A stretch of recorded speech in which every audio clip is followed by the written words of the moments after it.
Now, I live in Denver, and this was a few years ago. It was a snowy Saturday night, and my friend Mike and I were on our way to a dinner party. Before we went to the party, we stopped by a liquor store. The snow started falling again, and it was kind of infuriating to take yet another detour out of our way on an already strained schedule. But we weren't about to arrive empty-handed. Local craft beers and a bottle of whiskey were chosen, with back in the car by. It was then that the snow began to fall harder, but we were used to it. As the girls headed to their cars, Mike rushed back into the liquor store for a pack of Zins, his newest nicotine addiction. The reason I was frustrated is that it was my turn to drive and my car wasn't ideal for snow. In a moment, he surfaced and jumped in. We drove out of the parking lot and set off. Not before long, larger snowflakes dotted the ground, creating a fluffy layer over the streets. An easy 20 to 30-minute drive through suburban streets that I knew well, to the party. But being my life, things are never that simple. The simple road turned into an arduous adventure when a snowstorm hit. Between my scant experience on the road and the car slipping every 10 seconds, I wasn't doing so hot. A few nerve-wracking minutes later, I came around a bend on an uphill climb and was met with one of the worst possible sights. A car in the middle of the street stopped with its hazards flickering through passing snowflakes like distress signals. The driver and passenger doors were open. I really was tempted to drive around it and continue on my merry way. But Mike saw me slow, so he told me I had better stop. Okay, fine, judge me. I am not your average Good Samaritan. I have dealt with enough BS in life to really trust most people I meet out there. I informed him about us running late, but he vehemently asked me to stop with concern. Mike had got me in trouble before with his curiosity, but this was different. Someone could be in trouble. The car slowed to a stop, and we sat in silence for a moment. Should we see if it was okay, Mike wondered, and I shrugged. We were seeing just that. Rolling his eyes, he said, staring at the car from inside the windshield isn't going to do us a lot of good. He was kind of right. Nervous, I did not want to get out. He grudgingly accepted, but I told him to give me a few more minutes. We sat and watched the glowing blinkers against the beautiful snow. This one was straightforward, and it actually did nothing, which was surprising. Finally, Mike got fed up and said he was going to check it out. He was out of the car before I could even say anything. Nervously, I stood up slowly as he headed toward the car. I swear I saw something black dart out of the corner of my eye. I was completely spooked. It felt like my mind was even worsening the situation. Maybe just for fun. Less than 10 seconds had passed when I swore the car shuddered a bit, as though something had shifted in either the trunk or back seat.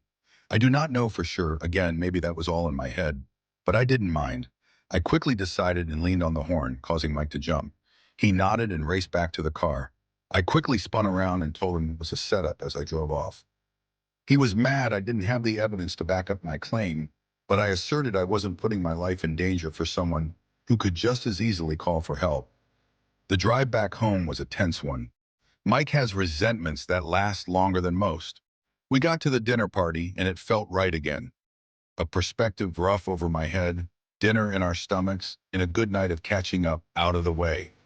Our host turned on the TV to update folks bound for home about the snow. He switched to the local news, and what I saw was terrifying. Police were broadcasting a report of a stolen vehicle that had been carjacked less than 2 hours before. They passed on a spoken account from the victim. A woman driving her son home came across a car in the street with hazards blinking and its doors flung wide open. Two men then jumped out from behind a snowbank while another exited the trunk, pointing a gun at the woman and carjacking her. Then they left in the stolen car, along with the one involved in setting up the trap. With absolute terror in my eyes, I turned and stared at Mike. That could have been us. We had to tell the rest of the party, and it sort of ruined the mood, but everyone was enthralled with the story. A part of me began to hate trusting strangers even more for a while. I often wonder how many other people I would have helped had I not been ensnared in such a finely woven trap.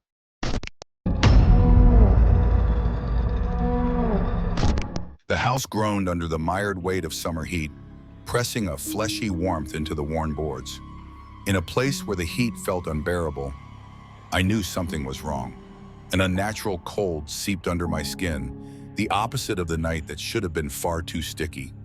The first clues were faint, remote, barely notable, but inescapable, like the chill setting in before a storm breaks. Chills skittered across my skin, leaving goosebumps in their path. I shifted and pulled on the sheets, try to shake off the uncomfortable feeling. The air was unusual, heavy and still, but cold as if it had come from somewhere else. We don't have air conditioning. Not long ago, the house had been closed in for warmth, but now it seemed like a cold wind was blowing in from nowhere. Coldness is not just a change in temperature, but it also gets into your bones, everything, and even makes your thoughts worse. I pulled the blanket off tightly, but the burning sensation lingers in the stream of my consciousness.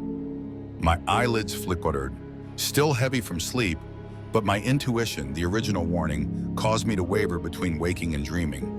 The room around me seemed to vibrate. There was a shadow floating in a place where there should be no movement. Then my blanket was ripped open with a sudden force that startled me fully awake. The cloth flew in the air as it fell in a heap at the foot of my bed. I couldn't breathe, sat up, my heart pounding loudly with every sound in my ears. I blinked, my vision swimming in the dim light. My eyes took a moment to adjust. A weak, fading moonlight shone through the curtains. Long, distorted shadows danced unnaturally across the walls. Everything feels far away. It's like I'm looking behind a glass pane. My body is here, but my mind was stuck somewhere else in a dim haze. Then I saw it. A figure stood in the entrance to my closet, where the darkness seemed to grow deeper and deeper. A towering figure, at least 6 feet 3 inches tall. His silhouette appeared as black as a true tattered shadow. A closet connected to my sister's old room, where we stopped following a cave on the ground. That area has become a no man's land for the ghosts of our past. The figure stood still, unfazed. But her presence also radiates malice. There is something fundamentally wrong with that.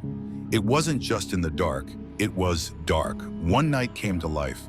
His face, if I can call it that, floated above the black threshold. His features were blurry, shifting, almost as if he were still on the television screen.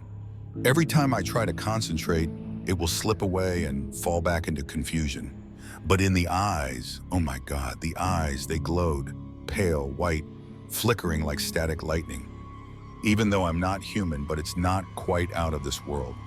They seemed to vibrate with the rhythm of my erratic heartbeat, and beneath them was a smile, too wide and perfect. The teeth glowed unnaturally white against the surrounding darkness. They weren't human teeth, too sharp, too bright, like porcelain knives waiting to bite into flesh. The figure didn't move, but her eyes stared past me, cold and fierce. It feels like you're dissecting a microscope, revealing every fear, insecurity, and hunger for ancient things. I wanted to scream and get out of bed. But my body was paralyzed by an invisible weight. I was powerless, no matter what this was. The air I breathed controls that room. The cold became more intense. An icy mist forms on my skin. Condensed in the corner of the room, I forced myself to blink fully awake. But the more you concentrate, it became more difficult to see. My vision became blurry. Various details mixed together like wet paint. The creature became even more obscure. Its form disappeared into the shadows, leaving only a distorted and blurry figure. I blinked again, but the more I tried to look at it, the less I caught it. It is slipping away and taking reality with it. And then, darkness. I don't remember laying down again. I don't remember closing my eyes or losing consciousness. One moment I was staring into those steady eyes, and the next, nothing, just cold, blank, empty. It wasn't until the next day that I tried to piece together what had happened. But every time I think about this, my memories were distorted. The figure in the closet, the cold feeling. The whites of my eyes sparkled. Everything seemed disconnected when I was in them. Dreams slip away from your fingers as you try harder to remember them. I could almost convince him that it didn't happen and that it was a nightmare. Normally. Yesterday, though, I discussed this incident with my mother. I have no plans to tell anyone. How do I explain this when I myself don't even understand it? But something was pressing on me. Maybe it's the lingering worries that hang over me even in the daytime. Sina's eyes widened, though she quickly concealed it with a forced smile. "You must be dreaming," she said, her voice shaking. But then she hesitated.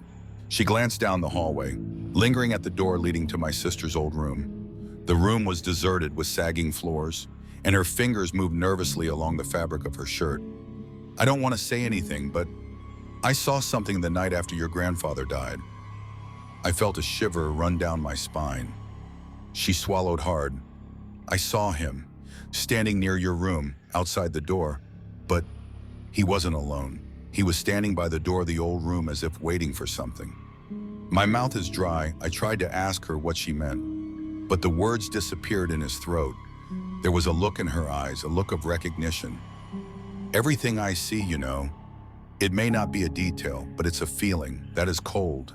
That is the appearance of the lake. The rest of the day I avoid the hallways, especially the door to my sister's old room.